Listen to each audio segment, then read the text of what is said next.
think before like the pandemic and before I started the business, I felt quite embarrassed saying I wanted to work part-time. Like people would think that I was less ambitious, that I wasn't that committed. Or wanted to be less productive. Yeah, and it was a real stigma. And I'd feel like if you said you wanted to work part-time, it would be like apologising for that. I know when I was started in recruitment, I had a really good manager. And at the time... That helps always. Yeah, my first year. And he probably was a bit of a micromanager. You know, he'd be like, what are you doing today? What are you doing the next hour? But he instilled in me that work ethic. And... I'm forever grateful, and he would literally he would make me and would sit next to me and make me map out my whole entire day, hour by hour, because I'd get, when I first started, I'd be like, I've got so much to do and I don't know how I'm going to do it all. But actually that has really served me now, especially now as a working mum when I have even fewer hours. It's actually really, how do you maximize your time? Balancing professional success and personal life isn't going to be impossible. It isn't impossible at the moment still. And therefore, I'm very keen to welcome today Elizabeth, who is the founder of a community, of a platform for job seekers within the flexibility, within the part-time roles. And it's called Invest in Women.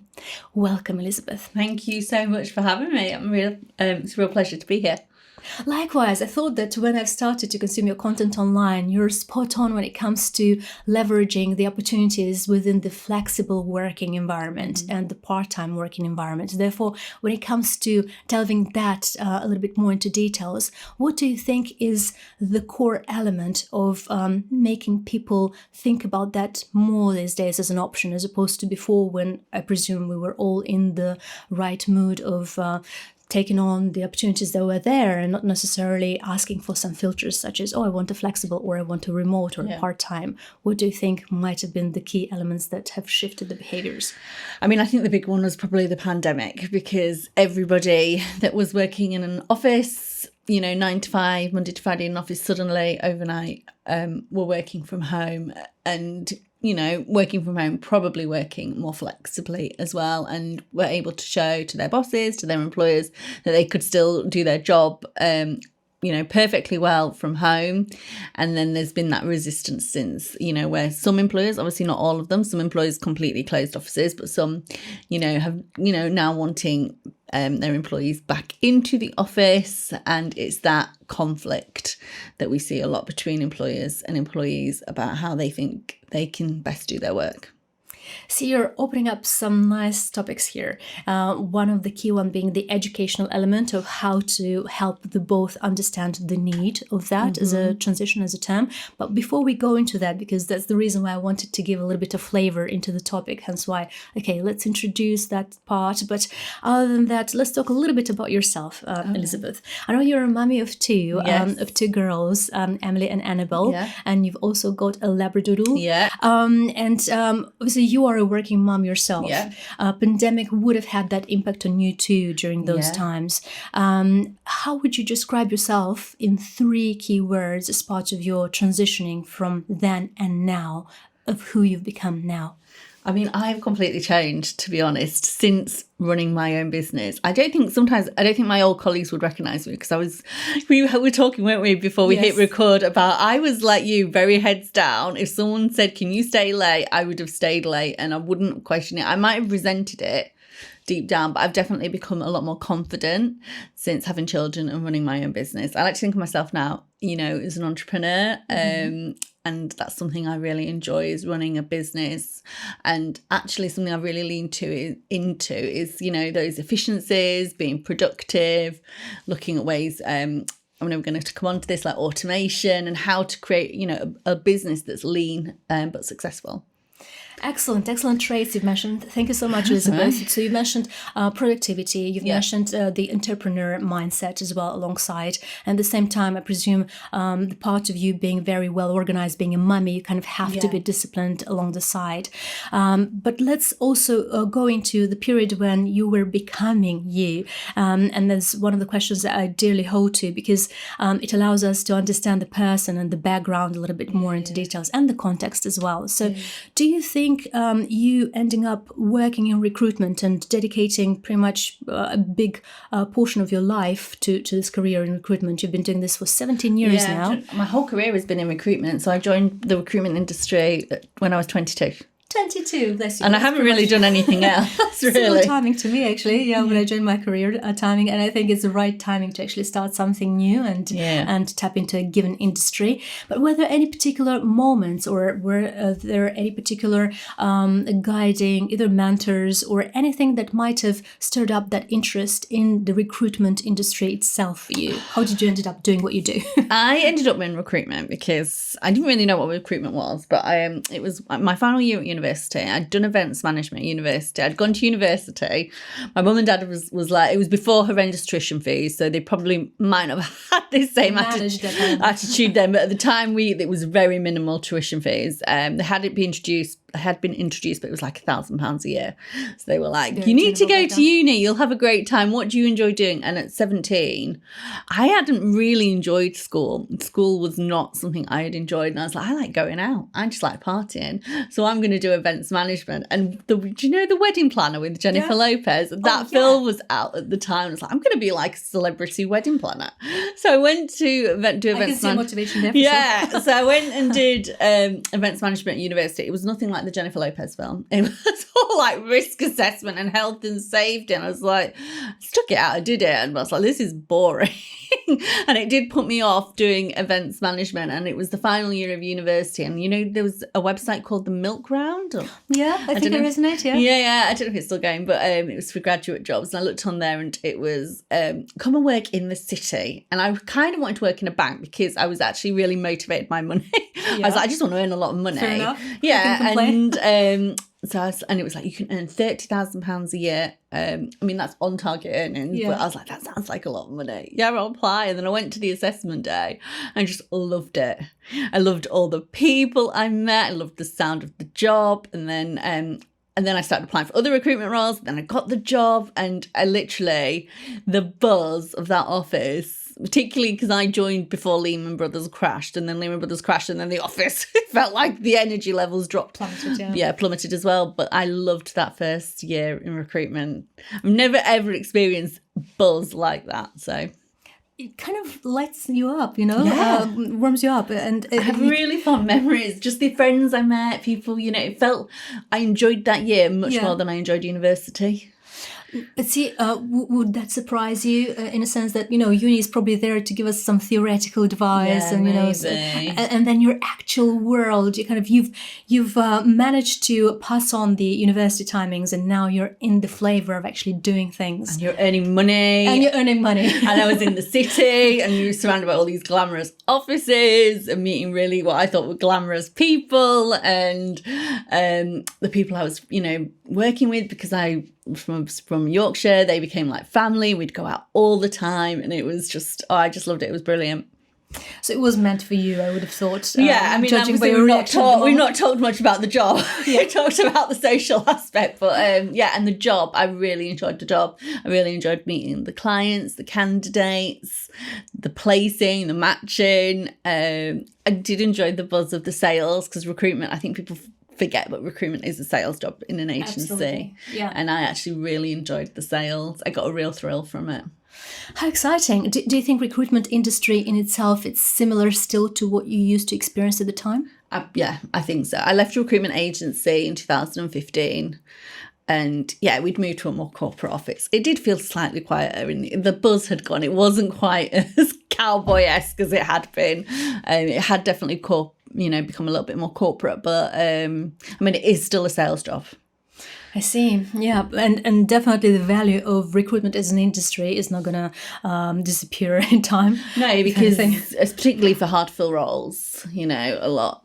Obviously, since I joined the recruitment industry, like any industry, it has changed. So when I first joined, there wasn't really in-house recruitment teams. So you dealt directly with the hiring manager, and then they brought in like in-house recruiters. Now they're called talent acquisition. Yes. So they're obviously trying, you know, big company or any company wants to minimise recruitment agency spend. But I think there will always be a need for recruitment agencies, particularly for hard to fill roles. And if anything, the sheer understanding of how the industry works would be needed either in-house or externalized within the recruitment agency. But the actual industry is there to stay. It's not going to go away anywhere. So I think you've made a great choice for your career at the time, and you're able to then advise the other candidates even these days. Now that you're in particular preparing a book for release in January, isn't it? It's called Flex. It's a dynamic guide for a successful career on your terms, which is a topic which I fear, many people are not necessarily there yet to grasp the how-to behind, given that on your terms sounds quite bold, some quite brave at the same time, and it needs a little bit more of an educational element assigned to it. So I'm really glad that such a book is going to be released soon. So I'm on your list. Oh, good. Thank you. And then regarding your pathway, your experience, your challenges, what do you think might have been some of the key traits that have stayed with you since the moment that you've started your career in the early days, or some of the key mentors? Were there any people that you were looking up to that, you were like, okay, this motivates me now? Well, I know when I was started in recruitment, I had a really good manager. And at the time... That helps always. Yeah, my first year. And he probably was a bit of a micromanager. He'd be like, what are you doing today? What are you doing the next hour? But he instilled in me that work ethic. And...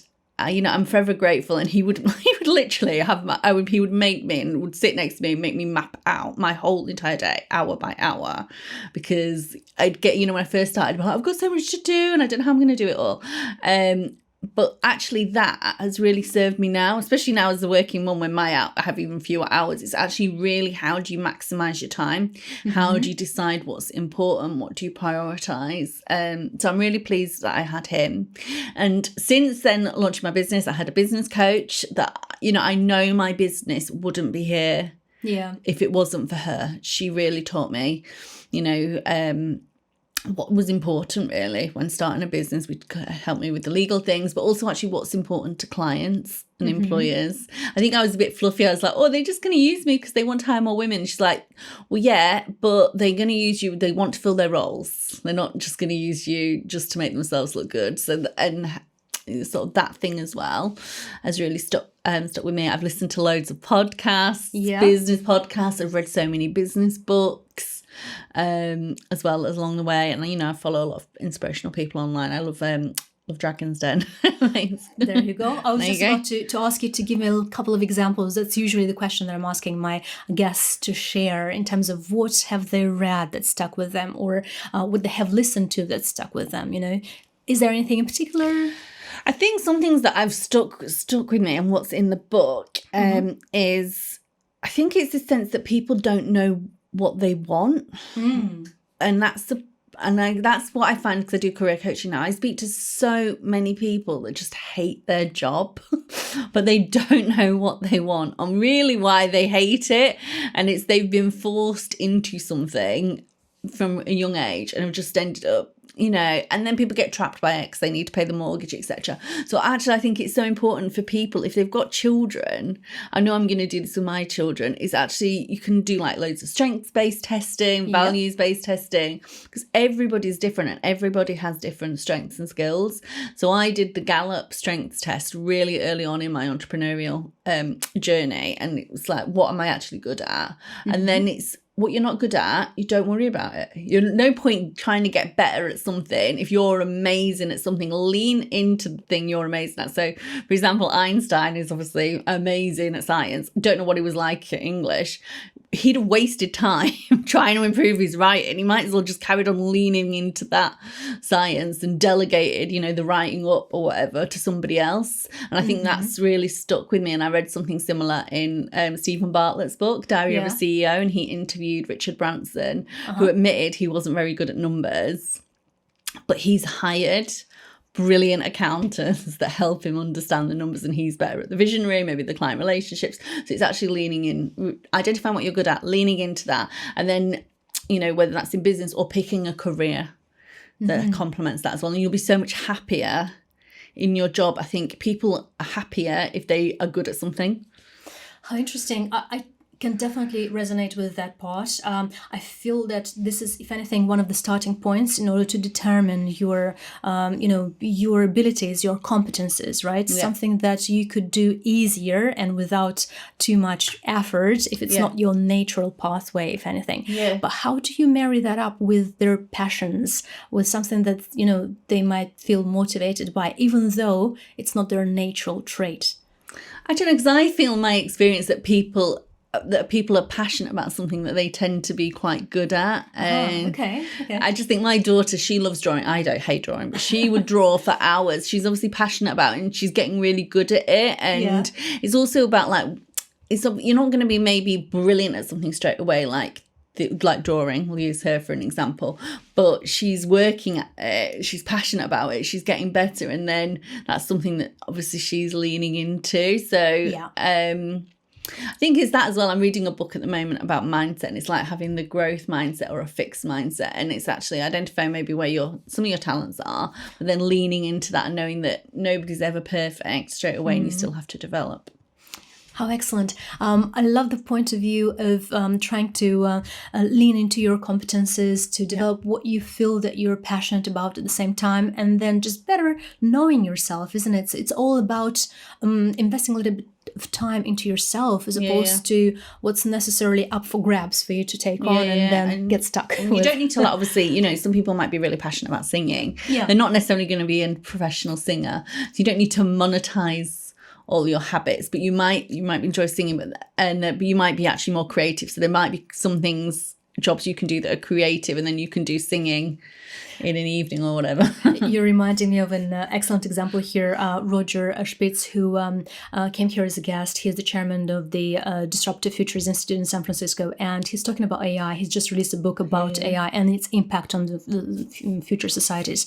And as part of his development, because I've also asked him exactly the same question, he said, I've even taken the courses of becoming a comedian, and even though it's not necessarily anything to do with what his passion at his trade is at the moment, it allows him to diversify, to become a little bit more agile when it comes to building himself up. So it's all about your personal development and how do you then figure out what's interesting. And it's not a waste of time at the same time, it's giving him the opportunity to become a good speaker in front of a larger audience. And he now speaks all over the world. So, it's that type of element that you need to be aware of. What am I missing? Which skills? And then how do I build on? And I think it's like that, isn't it? It's like public speaking. Actually, not a lot of people are very confident public speaking, but there's a lot of joy. As you get more senior, then that's something that you may need to do. So you can definitely, do courses. I always think you should never stop. Education doesn't stop at 18. 100%. Yeah, you've got to keep investing. Actually, if anything, keep investing in your education in some form or other. And it doesn't have to be paid. Yes. There's so much stuff I've learned for free on YouTube or through podcasts or, cheaply through books. But keep investing. And books are such a great example. Now, speaking about books, I'm very curious about your book. And I know it's now on pre-order. Is it on Amazon, you were saying? Yeah, it's pre-order. You can get it from Waterstones, Amazon, Target, Foyles. Perfect. It's numerous choices out there. Yeah. So that's something that we're all going to be looking forward to. But as part of your book topics and the fact that you're also your own podcaster host, right? It's called Work It Like a Mom, which is quite an intriguing name. I love that. And then I was quite wondering, in terms of the awareness messages, in terms of the mission of the book itself, is it something in particular that you want the wider audience to grasp a bit more from your content? I think the podcast has actually really influenced the book, and there's a lot of case studies from people I've met through the podcast. And I think before I had kids, I had this perception, a wrong perception, that maybe your career stops after kids. And, unless you were willing to, carry on working full-time, have a full-time nanny. But I have met some incredible people that have done amazing things post-kids and actually on their terms. And their career may have gone a bit squiggly for a couple of years, but I think the message I want to say through the podcast and, through the book, that careers don't have to stop. Things happen, there's not necessarily just children. We've had people in the book that have featured that have had cancer, and that, you can you know, Overcome always challenges, time. yeah. There's always time until we're all on our deathbed. There is always time to pick yourself up, dust yourself off, and try again. I love the concept of dusting yourself off. Yeah, because it's always something out there that you can find yourself interested in, right? And then pursue your passions, uncover some new passions. Even my mom at the moment is actually uncovering the passions of, sewing and crocheting, even though she's an accountant by her background. Yeah. She's a retired accountant, but, it's a passion that keeps her so much alive that, you would wonder, oh my God, it's probably something that she could even make a career in her 60s, Who knows? Exactly. I think Colonel Sanders, the KFC founder, I think he was like 69 when he founded KFC or something. Oh, there you go. Great example you're bringing on. Excellent. It's never too late. No, absolutely. And talking about that, because you've just touched base on one of the myths associated to, a certain pathway in your career, such as becoming a parent, particularly for women, because women are more linked to the responsibilities of raising children in a certain environment. I mean, all of those commitments that women necessarily have to deal with as opposed to the male counterpart. So therefore, it's an additional requirement for women to be more disciplined, more agile, more, if anything, ready to take up on new challenges, because it's not easy, right, for a woman to be a parent and then to also have a role or maybe have a career and being an entrepreneur. Like in your case, you are an entrepreneur. You've just said it's something that motivates you really well. Let's dig deeper around the some of the most associated myths to flexible working. Yeah. Because obviously flexible working is, I think in one of your posts on LinkedIn, you've mentioned that remote work or flexible work gets 10 times the higher demand from job seekers than the usual role, which I found fascinating. Yeah. I wonder if it's something that might look the employers or get the employers to adapt a little bit faster, given that the demand is going into that dimension. Or do we feel that there are some other myths that we need to tap into? I mean, that is true. When I speak to recruiters, and this isn't just us, I mean, when we advertise remote roles, we're inundated, and speaking to other recruiters, they say they get well over 1,000 applications for a remote role.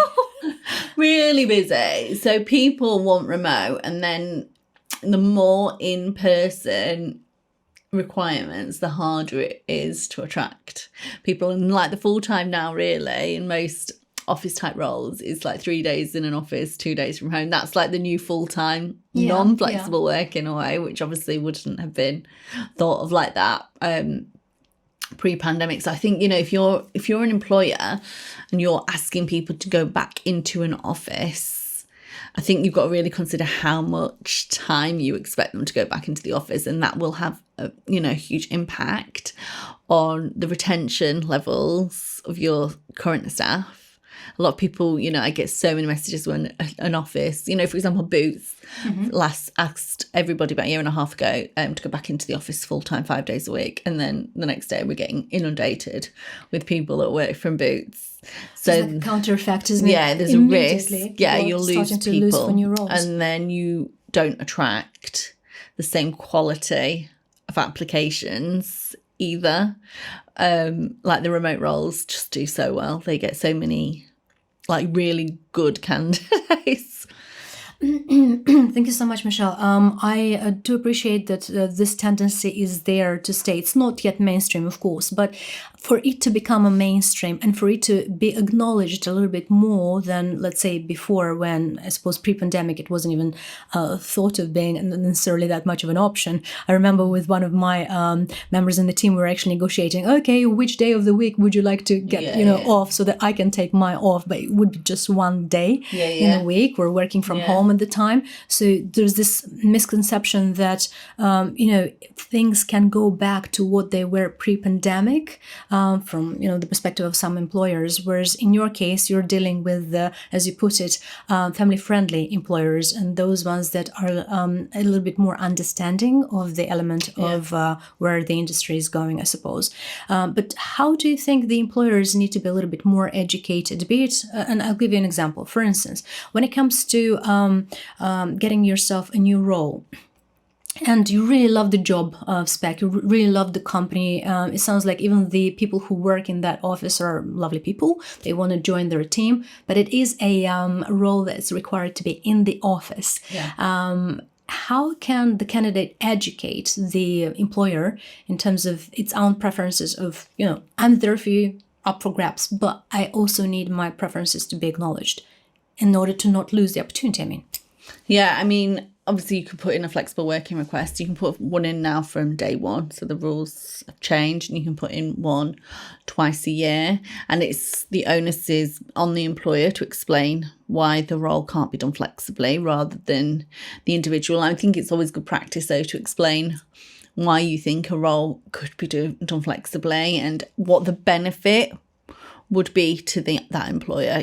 For example, and I've done things wrong personally in the past where I've maybe focused on the cost to me rather than the cost to the employer. So, it could be like, it'd be like, and I don't advocate for this at all, but, it'd be like, actually, because I don't have to commute, I'm going to be available, flex my hours. So I'm available a little bit earlier or potentially a little bit later, can better serve customers. It's a little bit easier for me to pop online if you need me to. It seems like they try and think about it from the perspective of the employer and why it's important for them. For example, if you're in a global team, I can flex my hours so I can speak to the US or Asia if I'm working more flexibly. I think as well, and this is more generally, I've, speaking to a lot of candidates, they will leave when they don't get flexible working requests.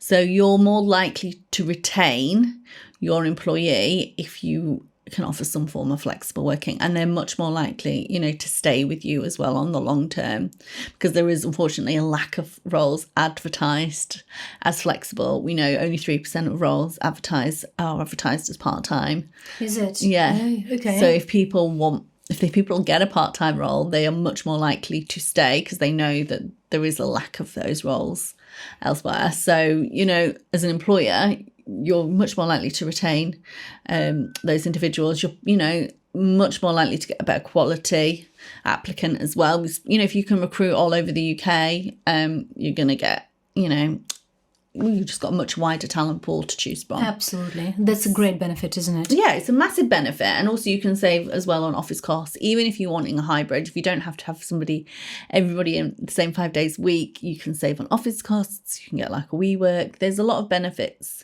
to employers, and there's a lot of studies that show that people that work flexibly are much more productive. They are less likely to take sick days. Like I said, they're much more likely to stay. It costs a lot of money to replace a candidate, I should know.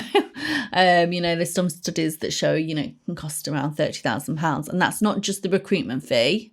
Although obviously that could be just the recruitment fee, but it's also that cost of training them, waiting for them to upskill, waiting for them, that time taken for them to get productive, all that disruption between them leaving and your new person starting. It's a real cost to a business. So depends if you want to bear that cost or not. I think definitely it's something for the employers to consider, because all of these elements, I'm not sure that, are being necessarily considered when these requirements of still working full time in the office are still being put up for grabs, even though you did mention that it's only 3% of roles currently being advertised as being part-time or in that realm. Therefore, it is still an early days, but probably, therefore, people who, and the job seekers who are in the thousands at the moment seeking for the remote position or the flexible working position are still there putting up with, the environment, but still they're wanting to get their voice heard. Yeah, and they'll be actively looking, so they'll be becoming much more disengaged as well. Absolutely. So we did discuss about the some of the key requirements out there when it comes to and some of the considerations as well when it comes to the roles that are advertised as being in-house versus roles that are advertised as being flexible or part-time, hybrid as they call it as well. But I'm keen to figure out from the perspective of the content that you're sharing as part of your newsletter. It has grown to roughly 12,000 newsletter readers these days, and you're publishing it weekly, which is quite a commitment to the user base. You are also advising a variety of industries, such as be it banking, marketing, consulting, IT, and you've got roles within these various sectors available. What do you think are some of the key topics that nurtures their attention a bit more? As there is one particular article that stood with me. I've read it a few days ago on your platform. Right. It was about it's never late to change your career. And then the slogan or the headline there was empower your career on your terms. Again, we're delving around the term of on your terms. How do you feel these topics are getting a bit more traction these days? What do we need to talk more about so that the employers start to get educated more and the employers start to appreciate more their flexibility? I think what's people have said it's quite powerful, but I don't know, is I think before like the pandemic and before I started the business, I felt quite embarrassed saying I wanted to work part-time. Like people would think that I was less ambitious, that I wasn't that committed. Or wanted to be less productive. Yeah, and it was a real stigma. And I'd feel like if you said you wanted to work part-time, it would be like apologising for that. I want to work part-time because, and you felt like you had to justify it. And I hope that what I am showing is that you don't need to apologise. It's quite a powerful thing to say. And you don't, for whatever reason, you don't need to tell the reason that you want to work part-time. And it's actually claiming that and owning that. And it doesn't mean that you're less committed. It doesn't mean that you're going to be worse at your job. It doesn't mean anything negative. It's just, a lifestyle choice. It might be a lifestyle requirement depending upon where you are, but that is nothing to be ashamed of. Absolutely. I totally resonate with that, Elizabeth. And talking about empowering your career, I'm going to stick here a little bit on the topic because, we're currently set between the two poles. One pole where we're there to raise our voice, make it a little bit more acknowledged. At the same time, letting the employer know what some of the key trends are in the market so that they can get a little bit more accustomed to them and get more flexible with in relation to. But the other pole is the fixed thinking that nobody is irreplaceable. And then the AI advent is coming along, making some of the job fully replaceable by its own capabilities, which currently seem to be ingrained in pretty much every industry, and it's there to evolve even more. So what's your thought about that? Is nobody irreplaceable really? And then how can employers reinvent themselves in a working environment to still keep that relevancy factor strong? It's so interesting. I think that is probably going to be the biggest disruptor, isn't it? And absolutely. Actually, I think it's made it a lot harder for people. And you have to make a lot more effort, I think. Those things that you can do as an individual to make yourself quite valuable to an organisation, and it's obviously not everyone's cup of tea, but there's things like building a personal brand. There's a lot of employees that are doing that on platforms like LinkedIn that have a lot of followers that are then like becoming more ambassadors for their employers, and are then going to be seen as very valuable because they're sort of doing that employer branding marketing piece. So I think things like that can definitely help individuals. I know that not everybody wants to do that and not everybody feels comfortable, but I think that is one of the best ways to try and future-proof your role within that industry is that networking, isn't it? It's being sort of known within your industry, building those relationships, because I think, unfortunately, everybody is to some degree replaceable, but the more relationships you have that you can lean on, the more you're known within whatever you do, then it's much more harder to replace those individuals than somebody else. And actually it's also, I think, being quite vocal as well about what you're doing. And this is something, if you work from home, where then you probably do have to be a little bit more, I've done this today, this is what I've produced. I resonate with that totally. Rather than like your boss saying, I wonder what they've done today. Maybe I could just give that to AI or whatever. It's actually coming at the end of the day, this is what I've done. And I know, obviously I think that's something, it's a little bit more onus on the individuals. But I think it's actually not being afraid of AI. It's using it. Like you mentioned, I think in the notes about copywriting being replaced by AI.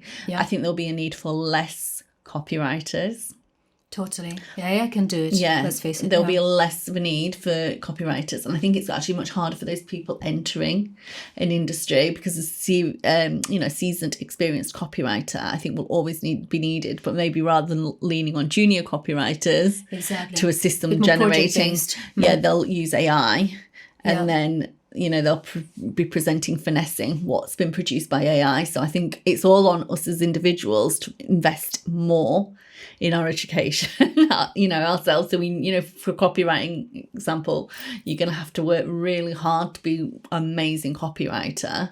Definitely. And then, but then also know how to use those tools then as well. Yes, because then, it's your capability of becoming a tech-friendly copywriter in that case, right? Yeah, because if you don't use the AI, writing, other people are going to use it. And then you are going to be left behind. So you do have to use it.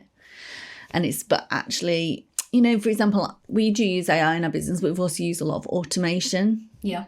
And those people that would know how to use those automations would be of interest to me as a business owner.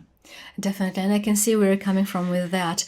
You've mentioned an interesting point as a measure to overcome these challenges, I suppose, in the workplace, whereby we were discussing the term of being irreplaceable and how employers are often, leaning on that terminology when it comes to some of the, employees who are willing to, voice out some of the preferences that they've got towards, flexible working, for instance. And you mentioned that building a personal brand whilst being employed is a potential route for getting a little bit more acknowledged within the organization and at the same time a little bit more valued.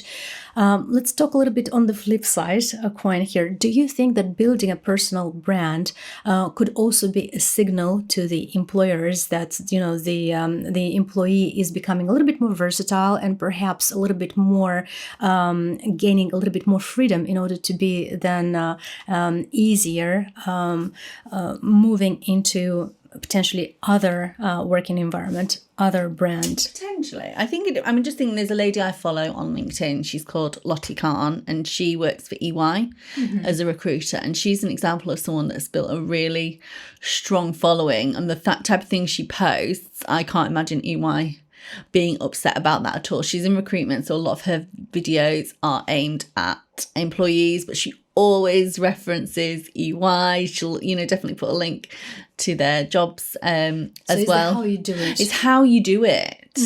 I think if you bring your employer with you, it's not really about becoming an influencer. It's about, I think, being helpful and bringing your employer to your community, bringing your employer with you at the same time. And then, so for example, she's a good example, I think, of somebody. There's another lady that works for Nike that I follow. I can't remember her name, but she works really flexibly through Nike, and she talks a lot about how, all her posts about why she wants flexible working and how Nike is supporting her with that. And again, I can't see how I think they would be delighted with all her posts.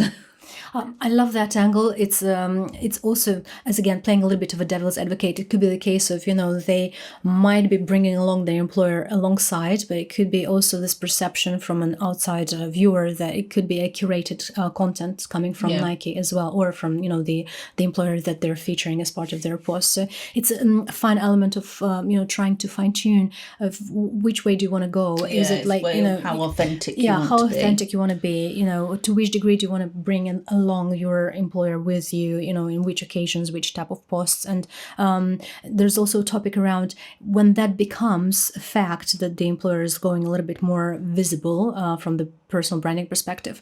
Does it need to be also fully transparent with the employer so that the employer knows every step of the way of what the employee is doing when it comes to building his or her personal brand? Because then that doesn't really become liberating that much. No, you're right. I don't know what the rules are within those particular organisations. And I think it is that trust, isn't it? It's hiring the right people, it's the trust. I think it's not regulated either, Yeah, often as part of the agreement. It's the trust, isn't it? It's the trust of hiring the right people that are going to do the work to the level you want to do it, and then are going to represent your company, well, externally. And that's why I think it's really important actually to hire slowly. Yeah, exactly. It's hiring that, and I love the example that you've given at the very beginning of our discussion, saying that you loved your initial experience with your line manager because even though he was micromanaging you at the very beginning, that was really needed to help you prioritize your workload.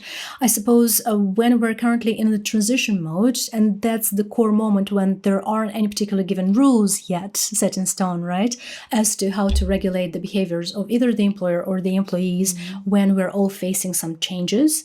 And when that comes about, it's a case of, how do you navigate that certain environment, both of you, the employer and the employee, so that it is a win-win as opposed to a judgmental factor in the mix.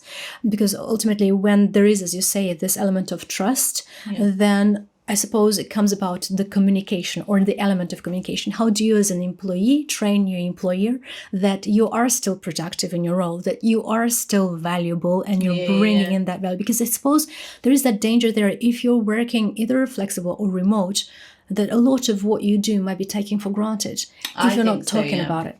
I think you actually, I've done a lot of work with a career advancement coach called 𝗵𝗃𝗶𝗴, and she did a session with me all about self-promotion. And it was basically on this very topic. And it was like a lot of, particularly women, think if they keep their head down and work hard, it will be noticed. And actually, unfortunately, it isn't. Does it though? It isn't always. So it's actually holding your hand and saying, I've done this, I've done that. And it can feel a little bit uncomfortable the first few times you do it, but there is like that, like otherwise that's, as you said, you can be taken for granted.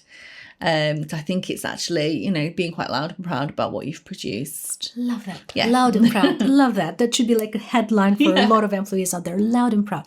Thank you so much. I do believe that there's also this element of joining this up with the experience of the one-to-ones with your line management when, your line manager as a scenario might be asking, okay, so what have you got for me today? And you're like, oh, no, everything is fine. It's all laid back. You're just saying without having necessarily your pinpoints in your notebook just to say, oh, I've done that. Or, I've got a plan to do X, or, the roadmap is looking like that for you to see. So that he's got your thinking behind, and at the same time, he knows that this element is very well organized for him to, at any point he would tap in, he would know that there are certain KPIs behind, and you would be able to then become very much accountable at any given point. But you need to talk about that, because if you don't, then the factors assumed might not be necessarily in your favor. Absolutely. I think it's also like, using your initiative. Yes. And actually also pointing out where maybe, where efficiencies as well can be found in your role. That's always really helpful, because then you can do much more value add work as well. We're discussing this and it kind of inspires me to this other statement. It might be becoming a little bit more of a powerful statement, but it seems like those employees who are going down the route of flexible working or part-time might also be facing a little bit more effort in terms of justifying their route at the moment, as we're discussing, that you need to be a little bit more vocal, you need to showcase what you're doing and how you're doing and what's the plan. I think so, because it's a little bit, if you're in an office and you see someone at their desk. It's like a trade-off, right? You sometimes think, oh, they must be working. Even if they're just scrolling on social media, you don't, it's that, isn't it? You sort of assume they're working because they're sat at a desk. In front of a desk. In front of you in the office. So I think it's just a psychological thing. Totally. It's how do you come about, and then again, there could be some new software developed in future that would help. Well, there is software that tracks people, but also help you prioritize that in a way that you even your communication with your line management can become a little bit more automated in that sense, potentially in future, whereby your comms could get a little bit more organized from that perspective, and you could have a roadmap embedded. All those things can be very fancy and techy, but I'm sure that we're only just scratching the surface at the moment with that. I think so. I don't know if the tracking software will become more prevalent. I have a feeling it might, because it might, isn't it? It might. And that might be the trade-off if the employers feel comfortable letting people work flexibly if their movements online are tracked. And it's whether that's accepted then by Well, then that's the case in terms of being accepted, because it feels like, there's an erosion of the element of trust as part of the way. So it's how much do you want to trade off between the trust and the tracking? Trust and tracking. Yes, it is, like, and that might be the interesting battle next. Elizabeth, I feel like I could talk with you forever, if anything, because these topics are so much needed these days. And because we are in a transition mode, let's face it, not everything is set in stone yet, and we're defining the rule as we go along with it at the moment. So it's quite crucial that these topics are being talked about. And I suppose your book is one of these missions of your book is also to, reveal the importance of these topics, because it's focused on flexible working and the how-to behind it. So I'm glad that a little bit more literature becomes available on the topic, and the podcast that you're doing, it's valuable. I was going to say, the thing that was, I think, really promising as well that came out of the pandemic was there was a record number of women that set up businesses like mine. And I've noticed, they're all at this point now where they're making hires. A lot, obviously not all of them, but a lot of them are at the point. And, a lot of them will set up women because they wanted flexibility, so they get it. And we've had a record number of roles this year advertised with us, that have been first, second roles within female-led organisations. They're all home-based, they all offer flexible hours, and, been hugely popular. So I'm hoping then that influences then what more corporates are offering as well. Exactly. If anything, that could be one of the core missions, right, of the content you're producing as well, to try and educate this sector a bit more. And as we're approaching a very fun part of our interaction today, this is the element of the flash interview, which probably you're accustomed from my list of a myriad of questions. So there's quite a few of them. It's either a one answer or a few. It's flash, but feel free to give any answer that you feel that fits in a spur of a moment. So we'll start off. Drum roll. All right, ready? Yeah. Cool. Yeah, thank you. So, what inspires you about the future of work? Oh, what inspires me about the future of work? I think it's actually really exciting. I can't wait to see what products are going to be invented next, and like what the world is going to look like. We wouldn't have thought, we could have had computers on our phones in our pockets 20 years ago, really. And obviously social media has come out, it's good, bad, and there's everything in between. I'm really excited to see what happens next and what jobs, because I think a lot of jobs that will be existing in 20 years' time, we have no idea what they're going to be now. Totally resonate. Thank you. What concerns you about the future of work? Maybe it's this replaceable thing, this AI. Is it going to take everybody's jobs? And people, I think, want to work. Yes. People want to work. People get bored and aimless if they're not working. Totally. So I think that's the danger. Is anybody going to have a job in 20 years? And then if we don't, what are we going to do? Exactly. Reinventing ourselves. Yes. What are you most passionate about? I think showing employers that you can build a successful business and have a successful business whilst employing people that work flexibly, and you'll be amazed at what they can produce in the time, the place that suits them. Excellent. Thank you. What are you most scared of? I have to ask. I'm very scared. I think just as any parent would be, something bad happening to my children. And that's something that I think any parent that's being like completely honest, it's nothing really frightens me about work business. That's probably my biggest fear. Definitely. That's something that's on the list of every parent out there. One that is particularly close to me, particularly close to the topic of the podcast itself, is the topic of skills. So I'm going to ask, skills for life or skills for growth? Oh, I think skills for growth. I'm going to say that because I said we don't know what jobs are going to be here in 20 years. But if you have the mindset that you're going to keep learning, investing in yourself, then, you might have one of these non-existent, jobs that don't exist now in 20 years. So just keep learning. Keep learning. Most precious human skill in the workplace? I think it is probably like that, taking the initiative, actually. And yeah, I think, and actually not being afraid to make mistakes. I think people get frightened about taking the initiative because they're worried they're going to make a mistake. But if you've got a good manager and, confident, I mean, we're digressing here, but I read a book and it was about how an employee cost their business like $600,000 within a mistake. Horrendous. It was horrendous. And the manager was like, you're not going to fire him. Someone said to that manager, and he's like, no, basically he's taken a $600,000 course. He's never going to make this mistake again. It's very true. So I think it's, we all make mistakes, but it's still worth taking our initiative. Thank you, Elizabeth. Most precious AI skill in the workplace? Most precious AI skill. I mean, I have to say I do love ChatGPT. I'm not even going to deny it. I love ChatGPT. We all do these days, yeah. So, I think that's a really good skill system. And then we use 𝗵𝗃𝗽𝗃 as well, which I rate so highly for a small business. And that's not AI, it's automation. It's like a real good system for automating. So thank you. If you could get a superpower, what would that be? I think being able to like fly somewhere, so I didn't have to. This is when I used to commute into an office, so maybe I don't need the superpower as much, but I used to hate commuting. So I used to dream I'd be like Superman and be like in the office in 2 minutes. The instant appearance. Yeah. And then the final one, please. What's the best advice you've ever received yourself? Ever received myself? I think everything's figure-outable, and that's something that 𝗵𝘃𝗶𝗴, I don't know if you know 𝗵𝘃𝗶𝗴, but that's what her mum said to her. You know, everything, most things, 99% of things that happen to us, we can figure out and mend. So don't be afraid about, I think, breaking things, making mistakes, because everything is figure-outable, she says. Can't agree more, Elizabeth. Yeah. And on this brilliant note, I'm very grateful for your time today. Oh, thank you for coming over. Thank you so much for having me.